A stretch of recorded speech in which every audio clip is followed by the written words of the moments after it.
ڕزگارکردنی ژینگەی ئێرانیش پەیوەستە بە نەمانی ڕژیمی کۆماری ئیسلامیەوە.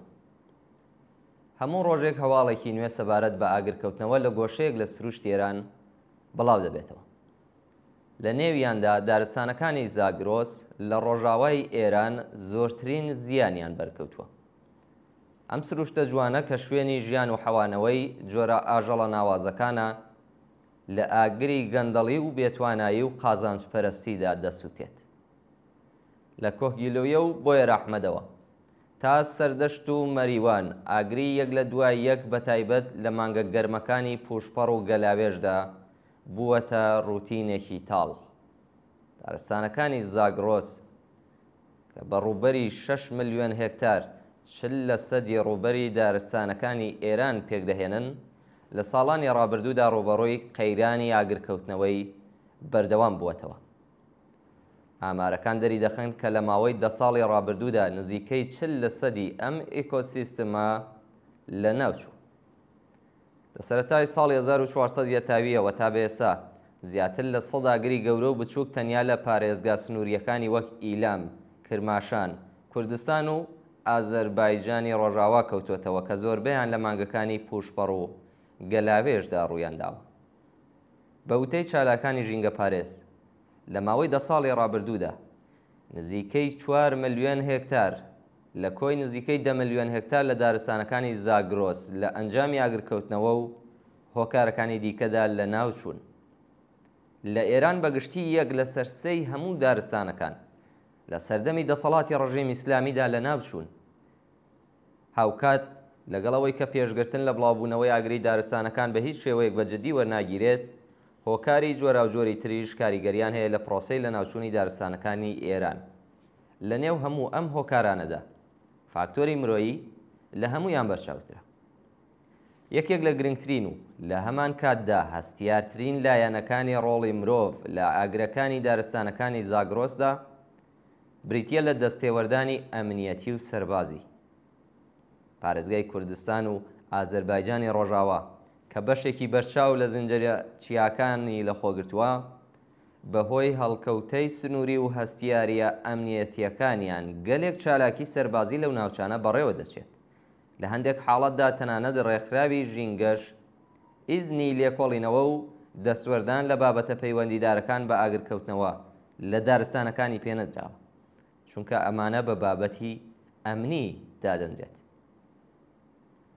راپۆرتە مەیدانیەکان ئاماژە بەوە دەکەن کە لە مانۆڕە سەربازیەکان لەو ناوچانە زۆرجار تەقەمەنی و کەرەستەی گەرم و ئاگرین بەکاردەهێنرێت کە لە وەرزی گەرمادا پوش و پاوانی وشک بە خێرایی ئاگر دەدەن. ڕاهەندێکی دیکەی ڕۆڵی مرۆڤ لە لەناوبردنی دارستانەکانی زاگرۆس پەیوەندی بە بەرژەوەندی ئابووری و سەوداگەرانی زەویەوە هەیە. گۆڕینی زەویە دارستانیەکان بۆ زەوی بازرگانی بە یەکێک لە پاڵنەرە سەرەکیەکانی سووتاندنی بە ئەنقەست دادەنرێت. پرۆسەی لە ناوبردنی بە شێوەیەکی سەرەکی بەم جۆرەیە سەرەتا بەشێک لە دارستانەکە بەهۆی ئاگرەوە لە ناو دەچێت. دواتر ئەم زەویە بۆ پرۆژەی بیناسازی، دروستکردنی vێلا یان گەشەپێدانی شار بە بیانووی گۆڕینی بەکارهێنانی بەکاردەهێنرێت. ئەم ڕاوتی لە ناوچوونە قازانجێکی زۆری بۆ دەڵاڵەکانی زەوی و وەبەرهێنان هەبووە. فاکتەری سێمی دەستێوەردانی مرۆڤ پەیوەندی باڵچووکەوتی نابەرپرسانەی هاوڵاتیان خۆیانەوە هەیە. فڕێدانی پاشماوەی سووتێنەر وەک شوشە لە دارستانەکاندا کە لەبەر تیشکی خۆردا ڕۆڵی زەڕەبین و ئاوینەیەکی سووتێنەر دەبینێت یەکێکە لەو حاڵەتانە. هەروەها چالاکیەکانی تری وەک کردنەوەی ئاگر لە سەیرانگاکان، جگەرە کێشان یان جێهێشتنی پاشماوەی بیناسازی لە ناوچە دارستانیەکان هەمویان هۆکاری ئاگرکەوتنەوەن. ئەگەرچی ئەم بابەتە ڕەنگە بەهۆی نەبوونی زانیاری یان کەم تەرخەمیەوە بێت، بەڵام لە کەشی وشک و گەرمی هاوینەکانی ئێراندا توانای ئەوەیان هەیە کە کارەساتی زۆر گەورەیان لێ بکەوێتەوە. لەلایەکی ترەوە یەکێک لە کێشە سەرەکیەکانی بەرەنگاربوونەوەی ئاگری دارستانەکان نەبوونی کەرەسەی تایبەتمەندە. ئەو دامەزراوانەی کە بەرپرسن لە بەناو پاراستنی ژینگە نەک هەر کۆپتەری ئاوپژێن، بەڵکو تەنانەت لە سەرەتاییترین ئامرازەکانی وەک جلوبەرگی سەڵامەتی ئاگرکوژێنەوە و ناردەوان و ئامێرە دەستیەکانیش بەهرەمەند نین. ئەوە لە کاتێکدایە کە کوژاندنەوەی ئاگرە بەربڵاوەکانی دارستانەکان بە تایبەتی لە ناوچە شاخاوی و ئەستەمەکانی وەک زاگرۆس پێویستی بە بەکارهێنانی کەرەستەی سەردەم و پێشکەوتوو هەیە. فڕۆکە و هەلیکۆپتەری ڕەشاندنی ئاو، سیستمی ئاگادارکردنەوەی پێشوەختە و ئامێری تایبەتمەند بۆ کوژاندنەوەی ئاگری دارستانەکان هەمویان ئامرازگەلێکی پێویستن کە نەبوونیان کەمبوونیان بەکردەوە توانایی بەرەنگاربوونەوەی کاریگەر لەگەڵ ئەو کارەساتانە کەم دەکاتەوە. بەڵام لە ناوچوونی دارستانەکانی زاگرۆس تەنیا پرسێکی ژینگەی نییە، بەڵکو لێکەوتەی کۆمەڵایەتی و ئابووری و کللتوری بەربڵاوی هەیە. ئەم دارستانانە تەنها شوێنی ژیان و حەوانەوەی سەدان جۆری ئاژەڵ و ڕووەکی ناوازە نین، بەڵکو سەرچاوەی داهاتووبژێوی زۆرێک لە خەڵکی ناوچەکەشن.